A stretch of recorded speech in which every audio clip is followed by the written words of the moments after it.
यार, कहानियां सुनना किसे पसंद नहीं होता। बचपन में दादी नानी से सुनते थे, बड़े हुए तो दोस्तों के साथ शेयर करते हैं।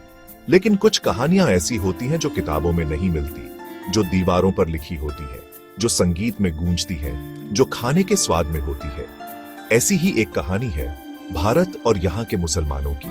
ये कहानी सिर्फ राजा रानियों और युद्धों की नहीं है, बल्कि एक ऐसी तहजीब की कहानी है जो सदियों से प्यार, भाईचारे और ज्ञान के रंगों से रंगी जा रही है। ये कहानी उन कारीगरों की है जिन्होंने पत्थरों में जिंदगी फूंक दी, उन संगीतकारों की है जिन्होंने रूह को सुकून दिया, उन लेखकों की है जिन्होंने शब्दों से दिल जीत लिए।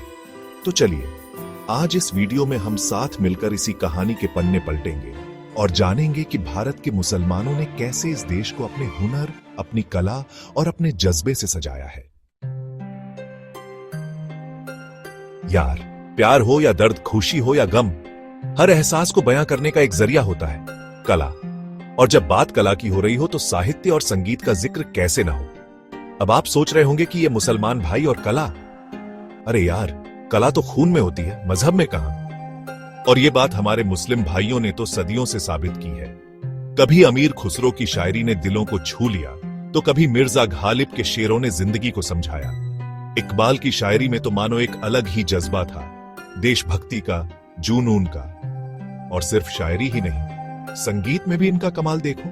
ख्याल हो या कव्वाली, ठुमरी हो या गजल, हर विधा में इनका जादू चल गया। अमीर खुसरो को तो भारतीय शास्त्रीय संगीत का जनक ही मानते हैं। मतलब यार, इन लोगों ने तो भाषा की सारी दीवारें तोड़ डाल दी।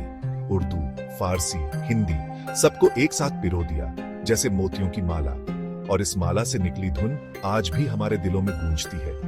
कभी गौर से सुनना यार, इनकी रचनाओं में दर्द भी है, प्यार भी है और सबसे बढ़कर एक इंसान होने का एहसास है।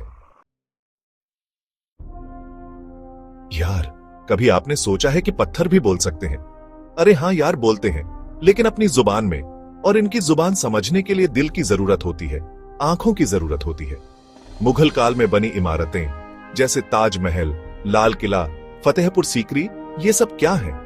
ये सिर्फ इमारतें नहीं हैं यार, ये तो इतिहास के पन्ने हैं जो पत्थरों पर लिखे गए हैं।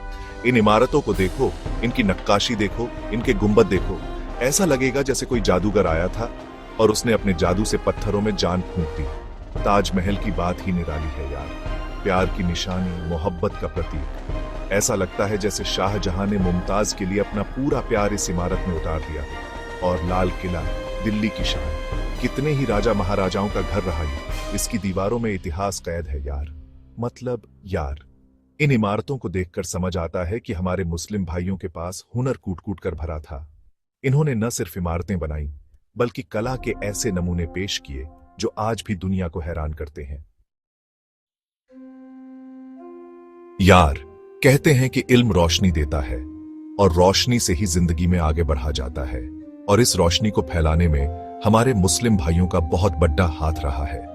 मुस्लिम शासकों ने मदरसे और शैक्षणिक संस्थान बनवाए, जहां हर धर्म और जाति के लोग आकर इल्म हासिल करते थे। विज्ञान हो, गणित हो, दर्शन हो, हर विषय पर यहां ज्ञान बांटा जाता था। और इनके वैज्ञानिकों ने तो कमाल कर दिया यार। खगोल विज्ञान, चिकित्सा, गणित, हर क्षेत्र में उन्होंने दुनिया को नई नई खोजें दी। मतलब यार, इन लोगों ने यह साबित कर दिया कि इल्म कोई मजहब नहीं देखता, इल्म तो बस इल्म होता है और इसका मकसद होता है इंसानियत की भलाई।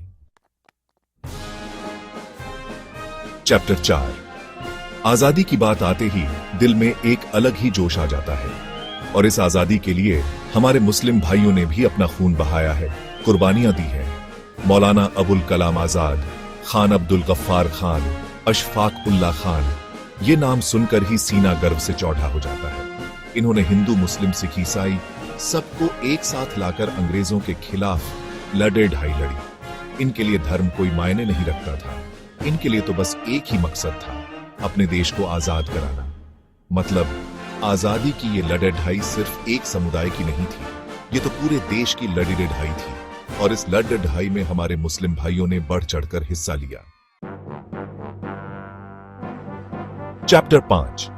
समाज एक बगीचे की तरह होता है जहां अलग अलग तरह के फूल खिलते हैं। और हर फूल की अपनी खूबसूरती होती है, अपनी खुशबू होती है।